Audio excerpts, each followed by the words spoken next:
Growing up, my life was pretty tragic. My mother abandoned me as a kid. My father physically beat me. So at 5 years old,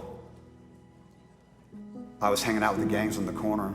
That's the first time I ever did PCP, angel dust. Now we think 5 years old, we think there's just no way, you know? But I had no supervision. I was left to the streets. And it was downhill from there. They kept coming to my house, picking me up. I kept hanging out with them. So the influences in my life was really that rock and roll music, you know? As a kid, that's what I wanted to be, was a rock and roll star. And it really brought me down some pretty dark roads. You know, sex, drugs, and rock and roll, they say, but it really was an empty life. And I was always striving to find peace, but I never found that peace until I cried out to Jesus. At the age of 12, I was facing 6 years. By the time I was 23 years old, I was strung out in and out of jail, revolving like a door. Just kept going in and out.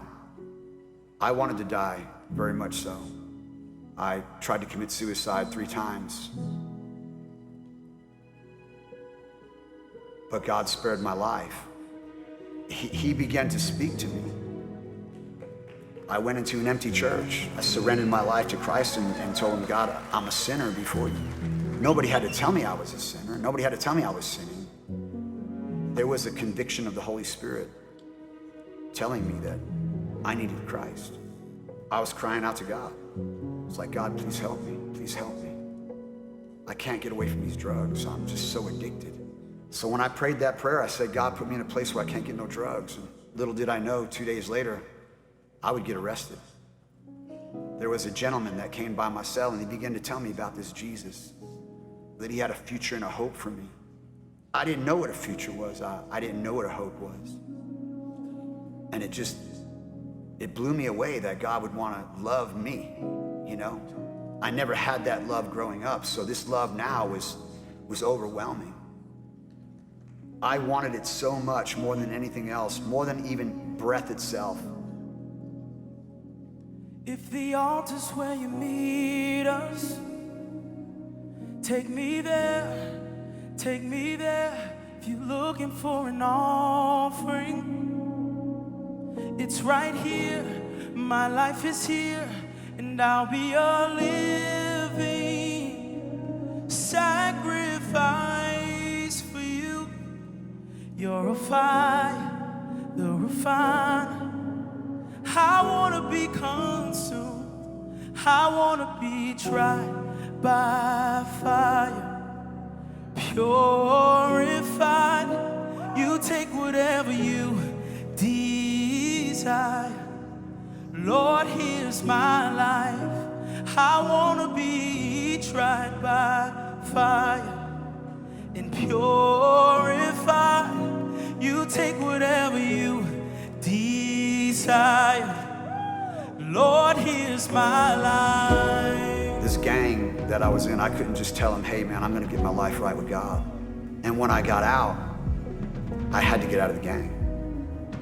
And so I escaped out of Albuquerque and I went to Dallas, Fort Worth. And that's where I got into Bible school and evangelism school.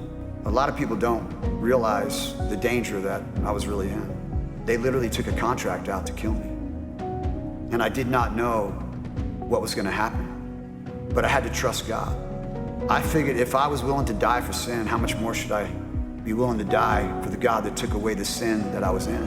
And when I came back to Albuquerque, I ended up having an altercation with the main person of the organization. I knew at that moment that my life could end that very day. But the crazy thing about it was, I had a peace. And I just said, look, man, you need Jesus. You need Jesus. But he never said anything to me. He looked at me, he blew me a kiss like go on. All odds were against me, but yet God rescued me and gave me a purpose and a hope. He brought me out of that fire and he's been refining me ever since.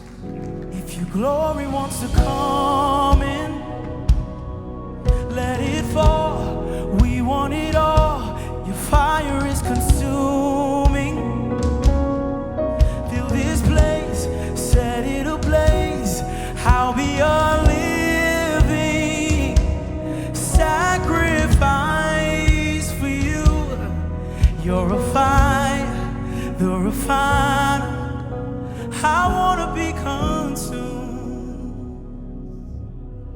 I wanna be tried by fire and purified.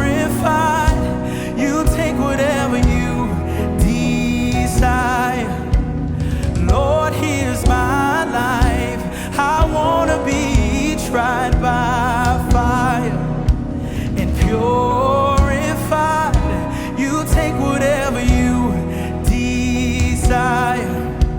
And Lord, here's my life. And clean my hands, purify my heart, 'cause I wanna burn for you, only for you. And take my life as a sacrifice, 'cause I wanna burn for you, only